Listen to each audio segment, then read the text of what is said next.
কলিয়াবৰৰ আনজন সুযোগ্য নাগৰিক সম্বৰ্ধিত ব্যক্তি জ্যেষ্ঠ সত্ৰীয়া তেখেতৰ মনোভাৱ প্ৰকাশ কৰিবৰ কাৰণে মই অনুৰোধ জনাইছোঁ।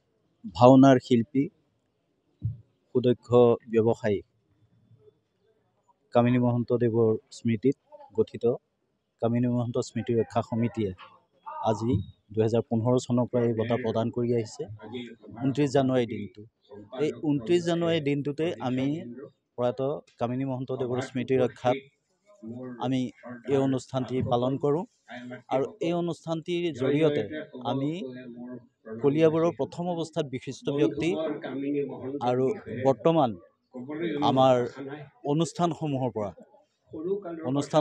কাৰণে আমি এই বঁটা প্ৰদান কৰোঁ। এই বঁটাৰ লগত 1 লাখ টকা থাকে আৰু এটি সুদৃশ্য স্মাৰক থাকে, গামোচা, চেলেং থাকে।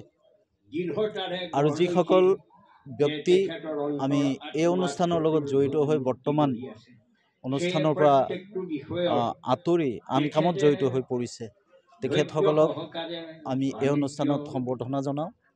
আজিও তেনেধৰণে আমি দুগৰাকী শিল্পী সত্ৰাম বৰা আৰু লক্ষী ভূঞাক আমি সম্বৰ্ধনা জ্ঞাপন কৰিছোঁ। আৰু লগতে নিকটৱৰ্তী 791 নম্বৰ প্ৰাথমিক বিদ্যালয়ক এই বছৰৰ আমি কামিনী মহন্ত স্মৃতি বঁটা আমি প্ৰদান কৰিছোঁ। এই বঁটা এই বছৰ অন্য ৰকমৰ হ'ব, ই 1 লাখ টকাত সীমাবদ্ধ নাথাকিব। এই বছৰ সেই বিদ্যালয়খনত হ'ব লগা মহাৰাজত জয়ন্তীত